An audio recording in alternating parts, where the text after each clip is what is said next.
Okay, these two problems here at the beginning weren't on your normal notes from the past. So the video in Schoology later is going to cover 1, 2, 3, actually the pentagon and the octagon and the triangle. So we're just going to make a video with these first two ones because this is the basic information that you really need to know. Okay, the basic information. So first of all, this formula is good for all regular polygon. Okay, regular polygon mean it has a couple of things. What does it mean that it has? Regular. What does regular mean in geometry? Equal sides and equal angles. So all the angles are the same. All of the sides are the same. Okay, so this formula is not good for any non-regular polygon. It's only good for regular polygon. Okay, so we're going to make the assumption in each of these cases that we're dealing with a regular polygon, that all the sides and the angles are the same. So this formula does in fact apply. Okay, so I want to talk about this word called the apothegm. Okay, some people pronounce it apothegm. Some people pronounce it apothegm. You can pronounce it however you want. Okay, I know one sounds silly and one sounds even sillier, but the apothegm is this line that goes from the center of your polygon, that's the exact center of your polygon, and it's perpendicular to your base. Okay, so that's the key here, is that the apothegm is perpendicular to your base. Now, if we draw in the radiuses, right, a radius goes from the center to the corner. Now, why would that be a radius? Well, if you draw a circle around, right, if you draw a circle, this is called circumscribing. If we circumscribe a circle around our polygon, if you go from the center to the corner, that's where your lines touch, right, for your circle. At least it's supposed to. Mine aren't that nice, but this is the radius. So a radius is here, and this line is your apothegm. Okay, so it does a couple of things, right? And this is going back to triangles. This is what kind of a triangle here formed by two radiuses and the base? A right triangle. No, it's not a right triangle. That's an isosceles triangle, okay?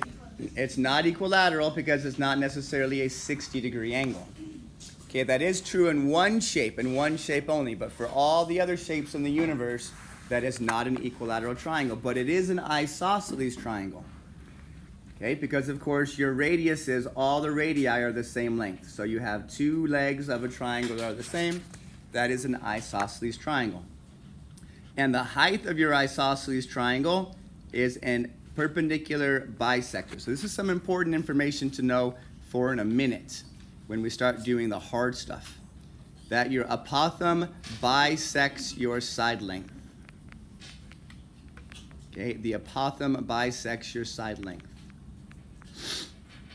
That's an H there at the end.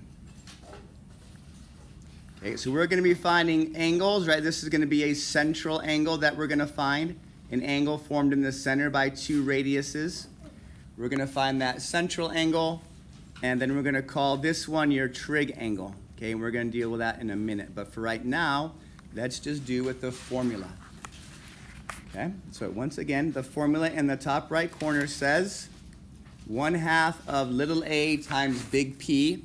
A is the apothegm, P is the perimeter for your shape. Okay, and what is the perimeter? All sides together. And you do what to them? We add them up. Okay, so the perimeter is the number of sides times the side length. Okay, N stands for the number of sides, right? When we're doing our polygon, N stood for sides. How many sides does it have? And S stands for side length. So another way we could write this formula is 1/2 of apothegm times number of sides times side length. Okay, where N times S is your perimeter, the number of sides times the side length. Because if it's a decagon and a side of 4, you don't want to do 4 plus 4 plus 4 plus 4 plus 4 plus 4 plus 4 plus 4 plus 4 plus 4. You just do 4 times 10. okay, if it's a decagon. So let's do some calculations. Okay, so bless you, what is the name of this figure right here? This is a pentagon. So 5 sides. So 5 sides, and we can clearly count that there are 5 sides. Okay, so do we have your apothem? Yeah. Check, 3.5, so the apothem is 3.5. Do we have your number of sides? Yeah, so the perimeter is 5 times 5.086, right? This is the side length, 5.086. 25.4. So we can go directly into our formula. Area equals 1/2 of 3.5 times 5 times 5.086. Okay, and I'm gonna need a calculator for this. Hopefully you do too. Enough, you're a stinking genius, which you are. You are a genius. But let me get my calculator and see. My calculator says 44.5025, which I'm just going to round to 0.503. And since there are no units, it is your random units squared. Okay, so if you know the apothem and the side length, then you just strictly plug it right into your formula, 1/2 of A times perimeter. Okay, example 2. What name of shape is this? This is a hexagon. 1, 2, 3, 4, 5, 6 sides. 6 sides. So our apothem is 8.66, and the side length is 10. Okay, so 1/2 of apothem, 8.66 times 6 sides times every side length is 10. Okay, once again, you plug this into your calculator. 0.5 times 8.66 times 6 times 10. And this is 259.8, and still there are no units, so just square units.